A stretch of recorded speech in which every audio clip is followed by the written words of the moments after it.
16 distinct benefits of financial leverage. Number 1, 100% control with 1/3 investment. Unlocking of $200 million for other projects. तो $300 लगा के पूरा पैसा ब्लॉक होता था. $100 लगाया, $200 are free to put into some other projects. Number 3, satisfaction of owning more assets with less capital. 300 crore लगा के 300 करोड़ की एसेट्स को ओन करते थे और 100 करोड़ लगा के 300 करोड़ के बिजनेस को ओन करते हो, so you will have additional satisfaction. Number 4, control on 3 companies instead of 1. You put $300 into 1 company, you have a control on 1 company. You put $300 into 3 companies, $100, $100, $100, you have a control on 3 companies. Number 5, flexibility of finance, capital structure. अभी आपने दोस्त को बुलाया कि भाई डालो capital, उसने 150 million डाल दी. Tomorrow you can't tell the friend, okay, now I don't need you, please go, because you have earned enough profit, so you can't tell him to please go. No, the friend is going to be there. As a matter of fact, अगर वो friend गया भी तो हो सकता है वो अपने शेयर किसी ऐसे आदमी को बेचे जो कि आपके लिए सिर दर्द बन जाए, because the friend will sell this share to someone who will give him higher price. So but in case of borrowing what is the advantage? In case of borrowing the advantage is 200 crore का loan आपने लिया ICICI bank से, आपके पास में 200 करोड़ आज की तारीख में है. So what you will tell ICICI, please take your money and thank you so much, I don't need you now anymore, and you can do it. So you have a fourth benefit is flexibility of financing. And number 6, saving of tax. आपको याद होगा in the plan A and plan B, the tax that you were paying was $36 million. In plan C, the tax that you were paying was $28 million. So when you borrow, you pay interest, and when you pay interest, you save on tax, and in this case, you have saved a tax of $8 million. And number 4, benefit of diversification. $300 million एक project में लगा दिया, no diversification. So but $300 million आपने 3 project में लगाया, diversification, because then you have not put all your eggs into one basket, you have put your eggs into 3 baskets. So benefit number 8, risk reduction. So automatically when you do diversification, you automatically achieve risk reduction. $300 million एक company में लगाया, वो company डूब गई, you are finished. $300 million 3 company में लगाया, पहली company डूब गई, 2 कंपनियां अभी भी बाकी हैं, 2 कंपनियां डूब गई, 1 कंपनी अभी भी बाकी है. So the benefit number 8 is risk reduction. Higher earning per share आपने देखा, एक पहले केस में 0.18 था और सी केस में $0.42 पर शेयर था. सो हायर पर earning per share, higher market cap and higher wealth for shareholders. So we discussed if the earning per share of a company is going up, so the market price of the share of the company will also go up. If the market price of the share of the company goes up, automatically the market cap of the company goes up. When the market cap of the company goes up, the wealth of the shareholders automatically goes up, and that's benefit number 10. Benefit number 11, higher return on equity. We have seen, हमने वो देखा उस example में. Benefit number 12, borrowing reduces average cost of capital. Please remember, equity is always expensive. Equity is always expensive than the borrowing. Borrowing is always cheaper than the equity. So अगर आप debt और equity को combine करके किसी project को finance करोगे तो उसकी जो weighted average cost of capital है वो कम हो जाएगी. And that is the benefit number 12 for financial leveraging. Improving return on capital employed. आपने देखा कि पहले केस में 18% है और सी वाले केस में वो 21% हो गया. So the borrowing also helps you improve your return on capital employed. Benefit number 14, asset bought through borrowing, good hedge against inflation. And that means what? That means अब देखो, आपने फॉर एग्जाम्पल आपने घर लेते हो, इसको जरा ध्यान से सुनिए. आप एक घर लेते हो और घर लेने के लिए आप क्या करते हो? आप लोन लेते हो और लोन लेके आप घर लेते हो. अब देखिए, अब आपको ये किस तरह से ये जो लोन आपने लिया है किस तरह से आपको इन्फ्लेशन के अगेंस्ट में किस तरह से हेज करता है. जरा ध्यान से सुनिए.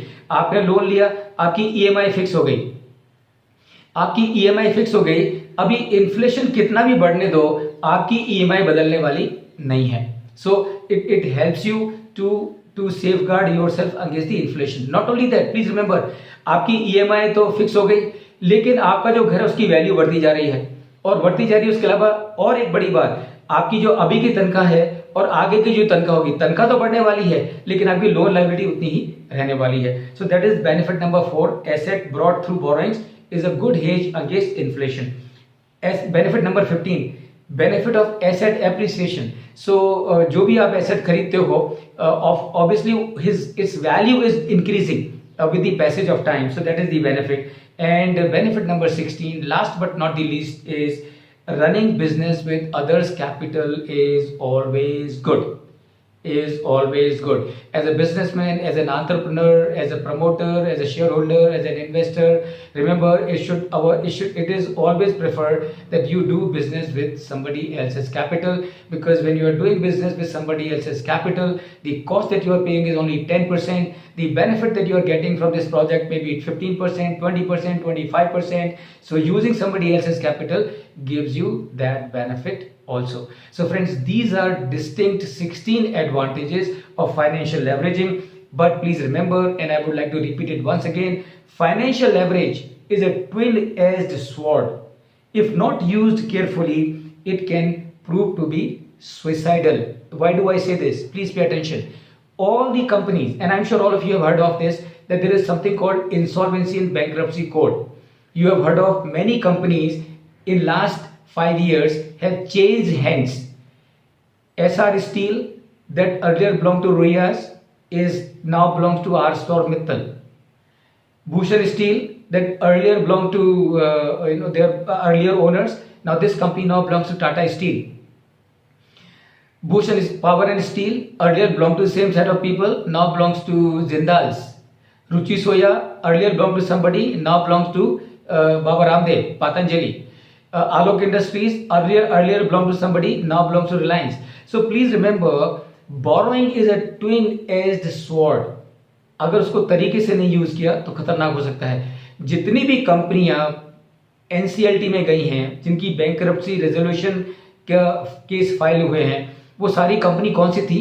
वो सारी कंपनी वो थी जिन्होंने बोरोइंग किया हुआ है. सो borrowing is a twin-edged sword. And that is the thing that you have to remember. And therefore, friends, a question that can come to your mind, and it should come to your mind: should a company borrow?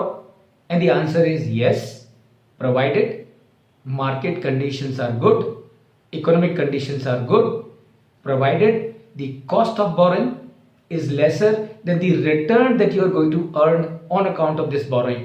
In that case, you must borrow. When should it borrow? You should borrow when the investment is going to help you increase your top line and also increase your bottom line. Increase your bottom line much more than the interest cost that you will be paying. So in that case, you must borrow. You should borrow. How much should it borrow? किसी ने कितना borrow करना चाहिए? Borrow as much as your EBITDA can afford. Please remember, when you borrow, you get money in your hand, of course. But besides getting money in your hands, you also get 2 obligations. What obligations? Obligation number 1, to pay interest, and obligation number 2, repay that loan in future. And therefore, how much should you borrow? Borrow as much as your EBITDA can afford. यानी कि अगर आप 10 साल के लिए loan ले रहे हैं तो 10 साल की आपकी EBITDA कैलकुलेट करिए on the most conservative basis. 10 साल के लिए आपकी EBITDA, earning before interest, tax and depreciation का जो फिगर है वो कैलकुलेट करिए और देखिए कि क्या 10 साल में आपकी EBITDA गुड इनफ है to pay the interest and to repay the loan. And just take care of that and then you can decide as to how much should you borrow. And then the last question, when to डीलेवरेज.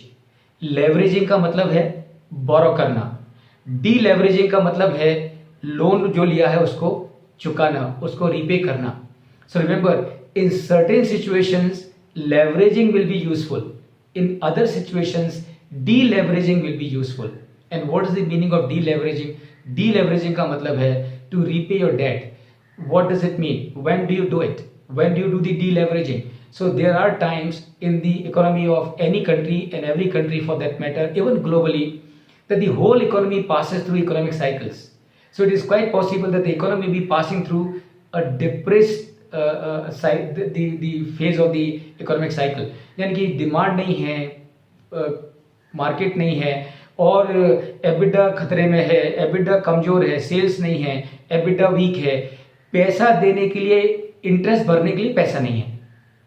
Now what you do, now you do deleveraging. Deleveraging क्या है? जितना date आप पे कर सकते हो पे करो, जितना आप डेट पे करोगे उतनी आपकी इंटरेस्ट कॉस्ट कम होगी, जितनी इंटरेस्ट कम होगी उतना आपका एबिटा के ऊपर प्रेशर कम होगा। And remember examples, there are thousands of example. big companies will sell their idle assets. कोई एसेट पड़ी है, यूज नहीं हो रहा है, आइडल पड़ी है, why to carry it? It is not giving you anything, so might as well dispose it off, get cash and use that cash for deleveraging, use that cash for reducing your tax, your interest burden. So friends, this is financial leverage. These are the 16 distinct advantages of leveraging. And remember, you should leverage, you should go for borrowing only when the market conditions are favorable or you expect them to be favorable going forward. If the market conditions are not good, don't borrow, rather do the deleveraging. Deleveraging का मतलब क्या है? Deleveraging का मतलब है repay the debt in case if your EBITDA is under pressure. So friend, with this we come to the next topic. In case if you have any question, any doubt, you can please ask me, else we will go to the next case study. Over to all of you.